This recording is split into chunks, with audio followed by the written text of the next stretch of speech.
I am writing this under an appreciable mental strain, since by tonight I shall be no more.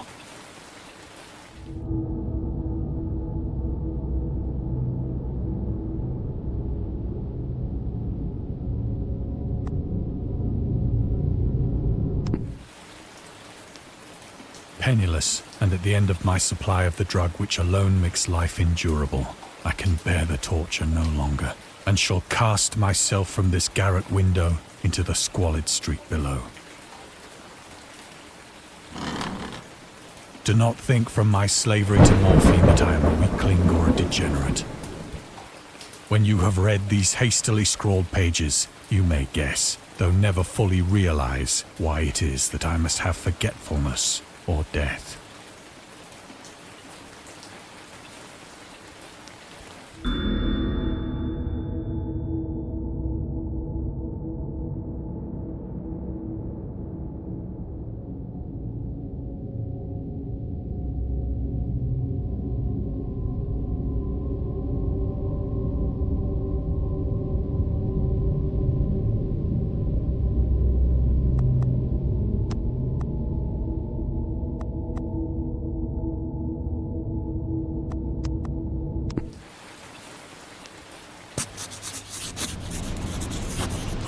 It was in one of the most open and least frequented parts of the broad Pacific that the packet of which I was supercargo fell a victim to the German sea raider.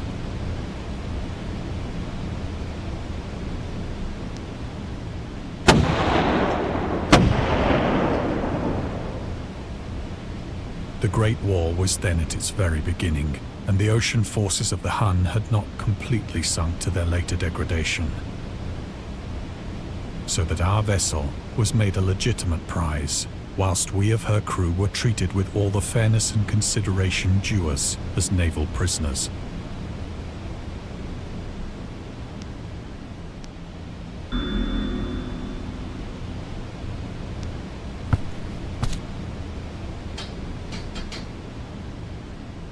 So liberal, indeed, was the discipline of our captors, that 5 days after we were taken, I managed to escape alone in a small boat with water and provisions for a good length of time.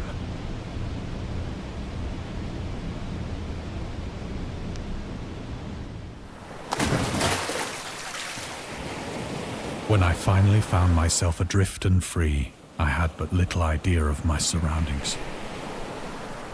Never a competent navigator, I could only guess vaguely by the sun and stars that I was somewhat south of the equator. Of the longitude, I knew nothing, and no island or coastline was in sight.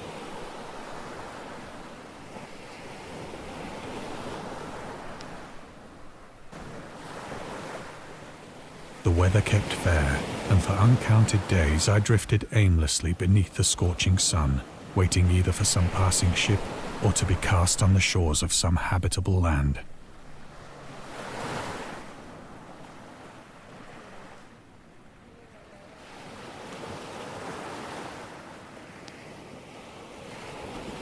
But neither ship nor land appeared, and I began to despair in my solitude upon the heaving vastness of unbroken blue.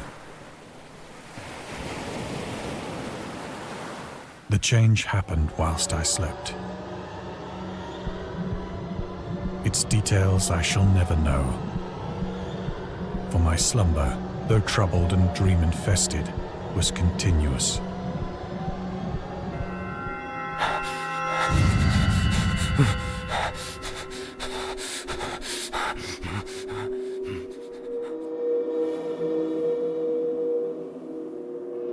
When at last I awoke, it was to discover myself half sucked into a slimy expanse of hellish black mire, which extended about me in monotonous undulations as far as I could see, and in which my boat lay grounded some distance away.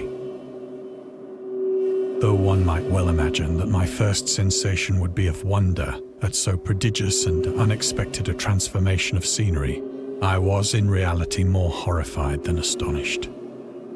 For there was in the air, and in the rotting soil, a sinister quality which chilled me to the very core. The region was putrid with the carcasses of decaying fish, and of other, less describable things which I saw protruding from the nasty mud of the unending plain. Perhaps I should not hope to convey in mere words the unutterable hideousness that can dwell in absolute silence and barren immensity. There was nothing within hearing and nothing in sight save a vast reach of black slime. Yet the very completeness of the stillness and the homogeneity of the landscape oppressed me with a nauseating fear. The sun was blazing down from a sky which seemed to me almost black in its cloudless cruelty, as though reflecting the inky marsh beneath my feet.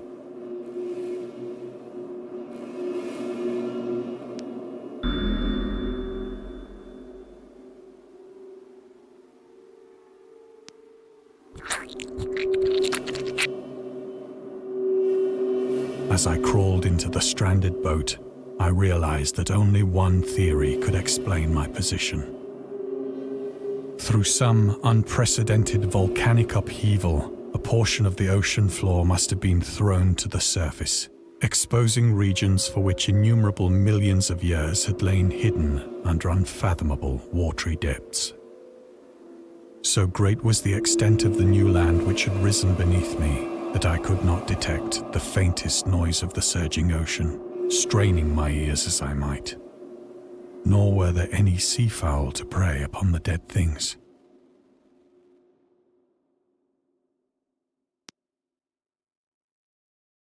For several hours I sat thinking or brooding in the boat, which lay upon its side and afforded a slight shade as the sun moved across the heavens. As the day progressed, the ground lost some of its stickiness and seemed likely to dry sufficiently for traveling purposes in a short time. That night I slept but little, and the next day I made for myself a pack containing food and water, preparatory to an overland journey in search of the vanished sea and possible rescue.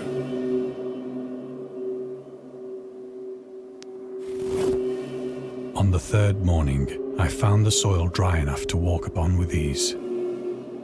The odor of the fish was maddening, but I was too much concerned with graver things to mind so slight an evil, and set out boldly for an unknown goal.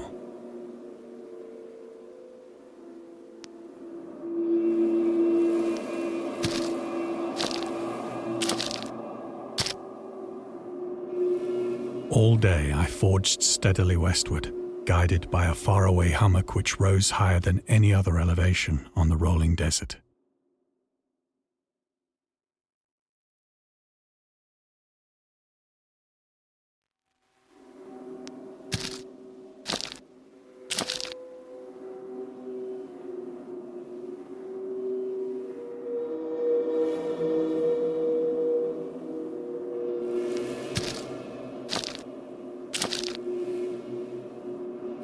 That night, I encamped, and on the following day still travelled toward the hummock, though that object seemed scarcely nearer than when I had first espied it.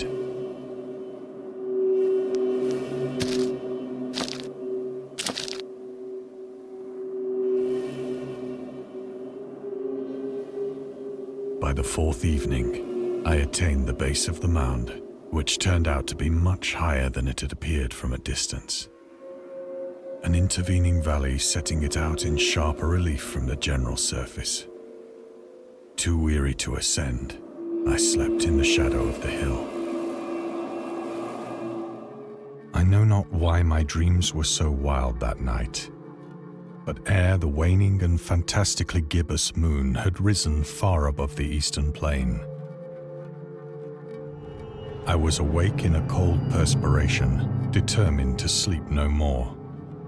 Such visions as I had experienced were too much for me to endure again, and in the glow of the moon I saw how unwise I had been to travel by day. Without the glare of the parching sun, my journey would have cost me less energy. Indeed, I now felt quite able to perform the ascent which had deterred me at sunset. Picking up my pack, I started for the crest of the eminence.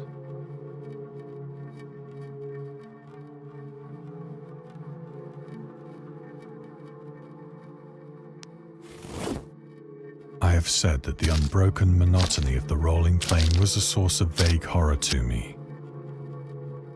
But I think my horror was greater when I gained the summit of the mound and looked down the other side into an immeasurable pit or canyon,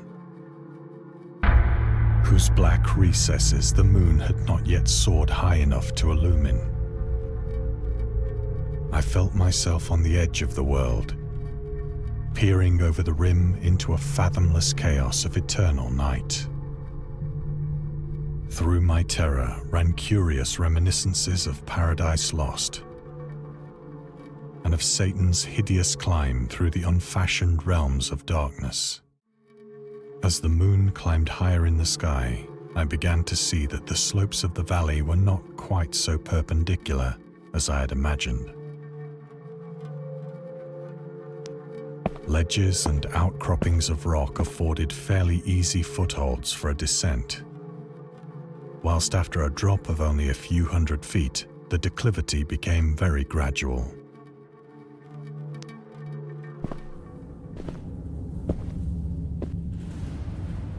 Urged on by an impulse which I cannot definitely analyze, I scrambled with difficulty down the rocks and stood on the gentler slope beneath, gazing into the Stygian deeps, where no light had yet penetrated.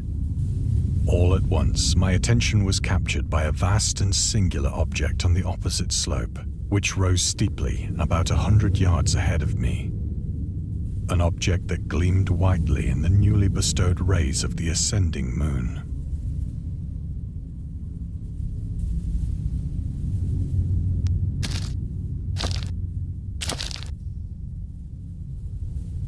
That it was merely a gigantic piece of stone, I soon assured myself. But I was conscious of a distinct impression that its contour and position were not altogether the work of nature.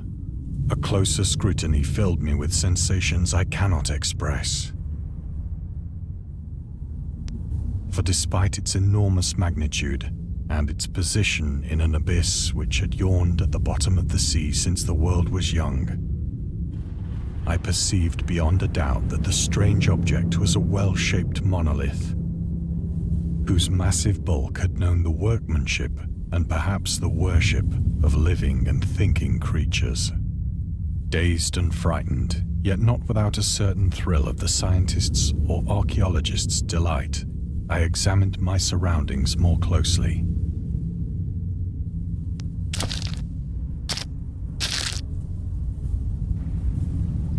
The moon, now near the zenith, shone weirdly and vividly above the towering steeps that hemmed in the chasm, and revealed the fact that a far-flung body of water flowed at the bottom, winding out of sight in both directions and almost lapping my feet as I stood on the slope. Across the chasm, the wavelets washed the base of the Cyclopean monolith, on whose surface I could now trace both inscriptions and crude sculptures.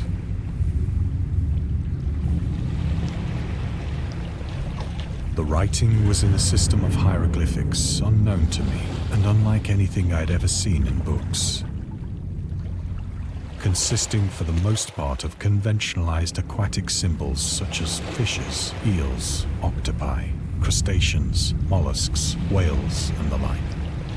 Several characters obviously represented marine things which are unknown to the modern world, but whose decomposing forms I had observed on the ocean-risen plain. It was the pictorial carving, however, that did most to hold me spellbound.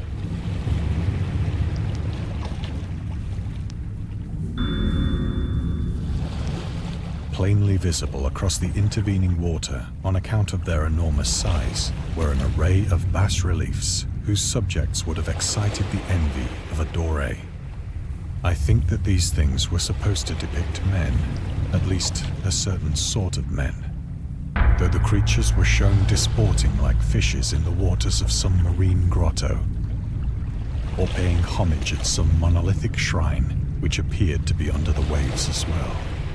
Of their faces and forms I dare not speak in detail, for the mere remembrance makes me grow faint, grotesque beyond the imagination of a Poe or a Bulwer. They were damnably human in general outline, despite webbed hands and feet, shockingly wide and flabby lips, glassy, bulging eyes, and other features less pleasant to recall. Curiously enough, they seemed to have been chiseled badly out of proportion with their scenic background.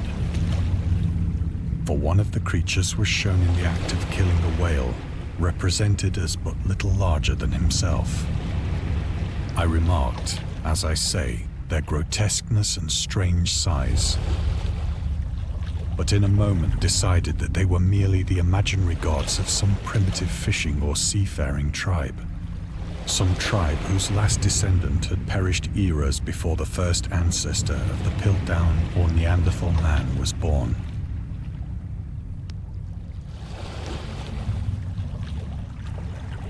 Awestruck at this unexpected glimpse into a past beyond the conception of the most daring anthropologist, I stood musing whilst the moon cast queer reflections on the silent channel before me. Then, suddenly, I saw it. With only a slight churning to mark its rise to the surface, the thing slid into view above the dark waters. Vast, polyphemus-like and loathsome, it darted like a stupendous monster of nightmares to the monolith, about which it flung its gigantic scaly arms, the while it bowed its hideous head and gave vent to certain measured sounds.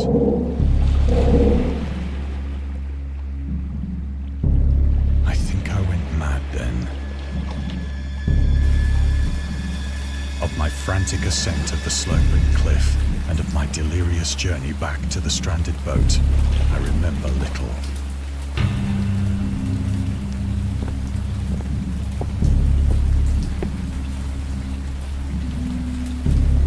I sang a great deal and laughed oddly when I was unable to sing.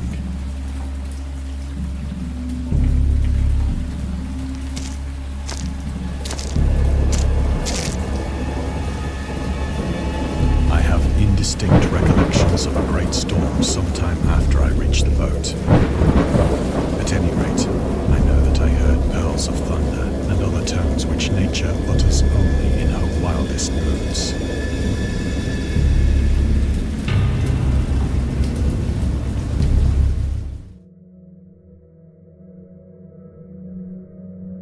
When I came out of the shadows, I was in a San Francisco hospital, brought thither by the captain of the American ship which had picked up my boat in mid-ocean.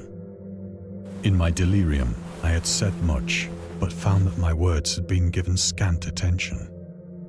Of any land upheaval in the Pacific, my rescuers knew nothing, nor did I deem it necessary to insist upon a thing which I knew they could not believe.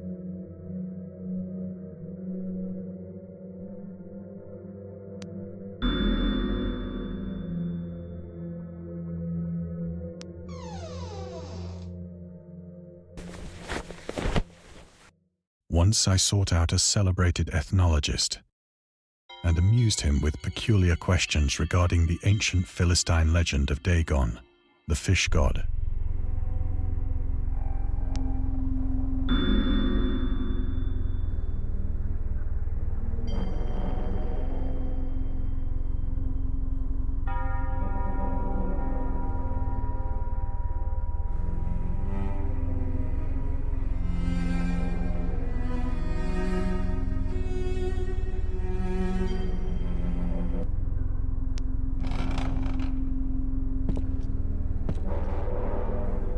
But soon perceiving that he was hopelessly conventional, I did not press my inquiries.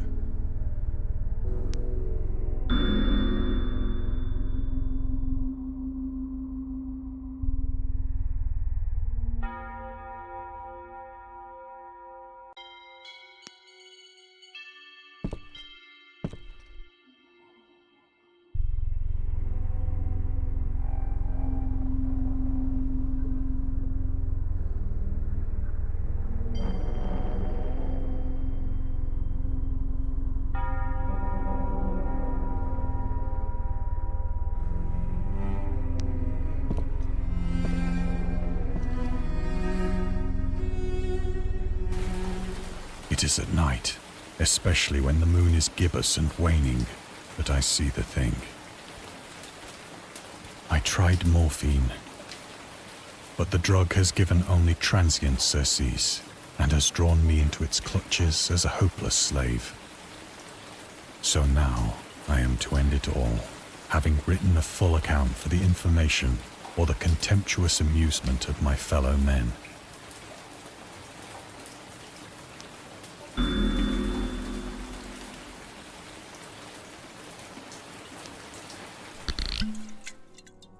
Often, I ask myself if it could not all have been a pure phantasm. A mere freak of fever as I lay sun-stricken and raving in the open boat after my escape from the German man-of-war. This I ask myself, but ever does there come before me a hideously vivid vision in reply. I cannot think of the deep sea without shuddering at the nameless things that may at this very moment be crawling and floundering on its slimy bed, worshipping their ancient stone idols and carving their own detestable likenesses on submarine obelisks of water-soaked granite. I dream of a day when they may rise above the billows to drag down into their reeking talons the remnants of puny, war-exhausted mankind. Of a day when the land shall sink and the dark ocean shall ascend amidst universal pandemonium.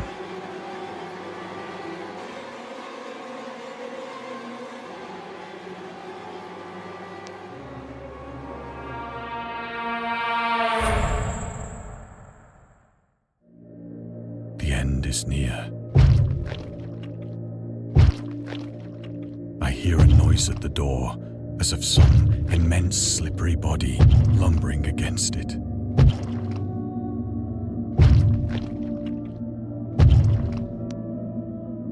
It shall not find me.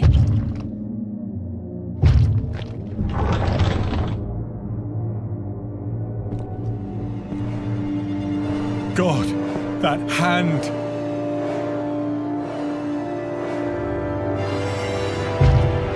The window! The window!